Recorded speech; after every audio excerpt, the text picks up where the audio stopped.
your sleuthing cap and bring along a trusty sidekick, because the films on this list are real whodunits. Stop stalling, Verbal. I'm not stalling. You know what I'm getting Get at. out of my face. You know what I'm getting at. I got immunity. I don't have to take that shit. You know what. Welcome to WatchMojo.com, and today we'll be counting down our picks for the top 10 murder mystery movies. I need to know who he is. I need to stand there. I need to look him in the eye. And I need to know that it's him. For this list, we're looking at films that stray from the formulaic plot structure that makes it easier for the audience to follow, keeping the killers in the dark from the audience until the very end. Is that my daughter in there? Look at my eyes! Is she in there? As a result, we'll be skipping over movies in which the acts of murder are committed in the beginning or are witnessed by the main characters and/or the audience, therefore leaving less mystery around the cases. Examples include Silence of the Lambs, Rear Window, and Psycho, with the latter also being an instance of a film where, while we don't know who the killer is, there isn't someone trying to uncover any mystery throughout per se. Oh, what's in the box? Not till you give me What's in the f***ing box? Number 10, Vertigo. Only one is a wanderer. Two together are always going somewhere. John Scotty Ferguson, a private eye with a fear of heights, tails a friend's wife for an investigation. Not only does he fall madly in love with this Madeline, but his condition also appears to cause her death. Oh, it's too late. Something I must do. No, there's nothing you must do. However, after the fact, Scotty continues to see a woman that looks eerily similar to his deceased love interest. Hello, my love. Like me? Was Madeline's death faked to cover up the true crime being committed? This Hitchcock classic is a masterpiece that confronts the ideas of obsession and doomed love. I loved you so, man.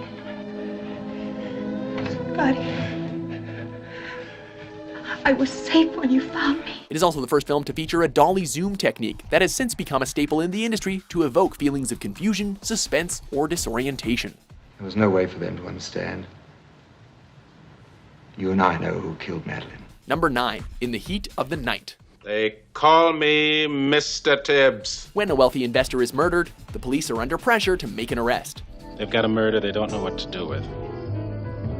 They need a whipping boy. Despite initially being suspected of the murder, Black Detective Virgil Tibbs reluctantly agrees to help identify the true killer. Why can't you look at this one? Why can't you look at it for yourself? Because I'm not an expert. Tibbs is forced to work with the prejudiced Chief Bill Gillespie, but the two slowly begin to foster respect for one another as they investigate the case. You take care. You hear?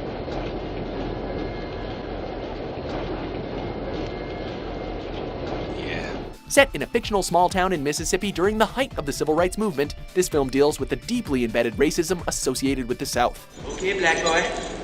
We come here to teach you some manners. Notably, it was one of the first mainstream films to show a black man strike a white man in self-defense. Say last night, about midnight.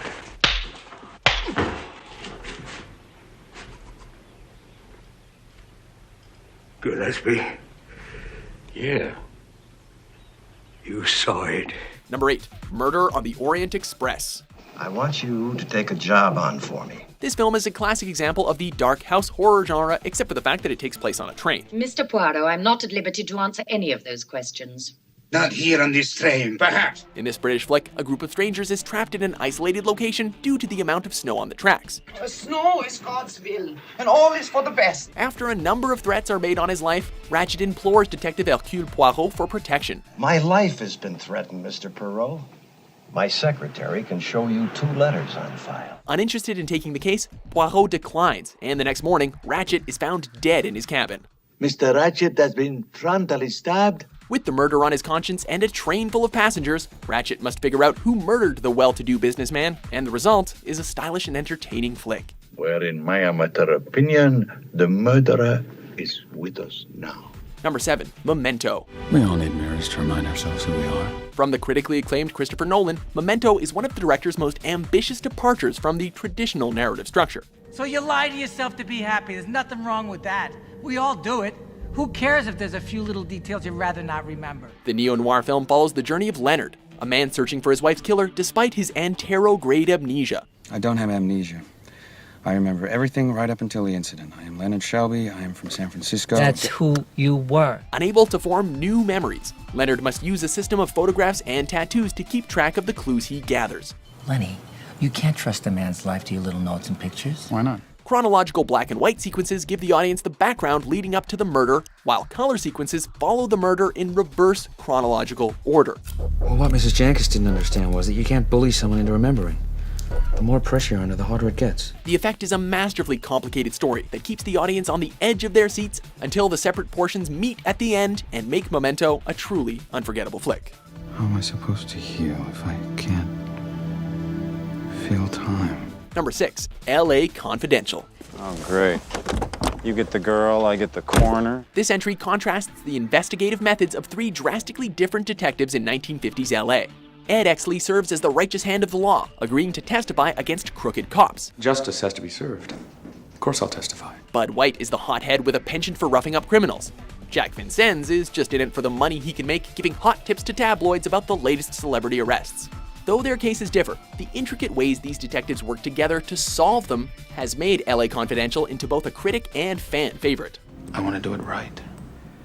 Even if it means paying the consequences. Much of the story is based off real events involving police brutality and gang-related crime, and that realism definitely shows. How'd it hang it, Sid? Down around my ankles. Number 5, The Usual Suspects. One cannot be betrayed if one has no people. A brutal gunfight on a ship leaves all but 2 dead, and police soon discover that they must try to locate the infamous mobster Kaiser Soze. There is no Kaiser Soze. The bulk of the film is told through flashbacks by a 2-bit con artist named Verbal Kint. Every creeping scumbag that works the street for a living will know the name of Verbal Kint. As he tells it, after meeting in a police lineup, 5 criminals enter into a scheme to pull off a heist together. He does not expect all of you to live, but those of you who do will have $91 million to divide between you in any way you see fit. Who's your boss? However, it soon becomes clear that the job isn't what they bargained for. Soze has engineered the entire situation to extort the group into a dangerous job. Otherwise, he'll kill everyone they love. He kills their kids, he kills their wives, he kills their parents and their parents' friends. This film is beloved by many thanks to the seemingly random events that are woven into a cohesive narrative, and of course, for its shocking plot twist. Shut up, Tim, you hear me? I'm telling you it's Kaiser Soze! Number 4, Clue. Frankly, Scarlett, I don't give a damn. Who says a murder mystery has to be dark and ominous? This film, based on the classic board game and featuring a who's who ensemble comedy cast, brings out the lighter side of murder when anonymous guests at a dinner party realize that Mr. Body has invited them all because he has access to their darkest secrets. It was all my idea. Wait a minute, I don't understand. Why did you invite us here to meet your late employer? Were you assisting him to blackmail us? Certainly not. Faced with blackmail, one of the guests takes the opportunity to murder him while the power is out. Now the guests must discover the true identity of the killer before they are killed next. Then you shot him. I didn't. Well, you had the gun. If you didn't shoot him, who did? Nobody. Look, there's no gunshot wound. When the film was originally released, different theaters were given one of 3 endings to create a unique viewing experience for each audience. So it's not surprising that Clue ultimately attained cult status. Now, there's one thing I don't understand. One thing? Number 3, Chinatown. Hello, Claude. Where'd you get the midget? This Roman Polanski film tells the story of Jake Kitts, a small-time PI who spends his days chasing cheating husbands. When a wife tells me that she's happy that her husband is cheating on her, it runs contrary to my experience. While investigating an engineer for the LA Department of Water and Power, Jake realizes he's been set up. The woman who hired him wasn't the real wife, and the next day the engineer is found dead in a reservoir. The point is I'm not in business to be loved, but I am in business. And believe me, Mrs. Mulray, whoever set your husband up set me up. In a place as dry as Los Angeles County, the price of water is going up, and someone is killing to control where it goes. You steal the water from the valley, ruin the grazing, starve my livestock. Who's paying you to do that, Mr. Mulray? The title symbolizes the feelings of confusion and frustration police often felt when investigating in Chinatown, while the neo-noir flick itself earned 11 Oscar nods and a spot in the National Film Registry. You've got a nasty reputation, Mr. Gibbs. I like that. Number 2, M.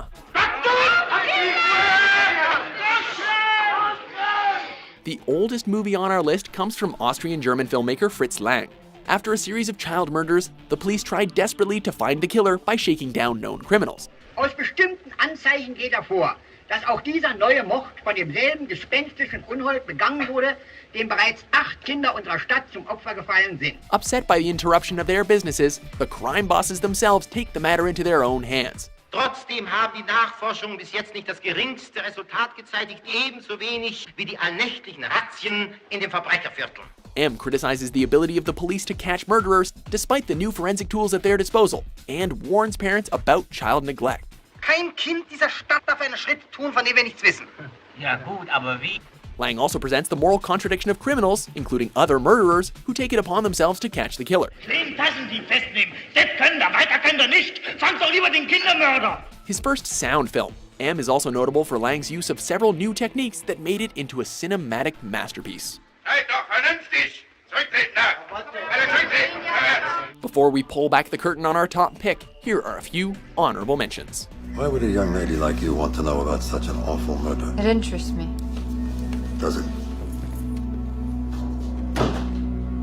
Her husband was the first suspect. The husband is always the first suspect, and usually the last. Please, Eddie! Don't tell me you're making a big mistake! I didn't kill anybody! I swear! This whole thing's a setup! A scam, a frame job! Out! Eddie, I could never hurt anybody! Out! I can't confirm that he didn't open his window and go down the fire escape. Okay, Brendan, we're gonna ask you to take a polygraph. You think you'd be up for that? I loved her so much. Greed, sloth, wrath, pride, lust, and envy. Well, I still do believe in God, only. I believe in God and mercy and all that, but the dead are happier dead. Number 1, the Maltese Falcon. You're a good man, sister. Approached by a beautiful bombshell to find her missing sister, Detective Sam Spade quickly finds himself in a complicated murder plot with a priceless Falcon figurine in the middle. This film is notable for both the top-notch casting of Humphrey Bogart and Peter Lorre, as well as the technical direction of John Huston. You're a close-mouthed man? Oh, I like to talk. Better and better. I distrust a close-mouthed man. Despite the Maltese Falcon being his first film, Huston was able to use peculiar lighting and unusual camera angles to make it an iconic film. Huston also challenged the physical limits of cameras at the time with intricate flowing shots. I'll think again and think fast. I told that gunsel of yours you'd have to talk to me before you're through. I'm telling you now, you'll talk to me today or you're through. What are you wasting my time for? I can get along without you. All of these aspects combined to make it a classic film noir murder mystery you can't miss. You and your stupid attempt to bite! Temida found out how valuable it was. No wonder we had such an easy time stealing it. You imbecile, you bloated idiot! Do you agree with our list? Is there anything so terribly wrong about making a decision and wanting to hurry? What's your favorite murder mystery movie? Oh, yeah, such as... The game's up, Scarlett. There are no more bullets left in that gun. Oh, come on, you don't think I'm gonna fall for that old trick? For more intriguing top 10s published every day, be sure to subscribe to WatchMojo.com. That was good.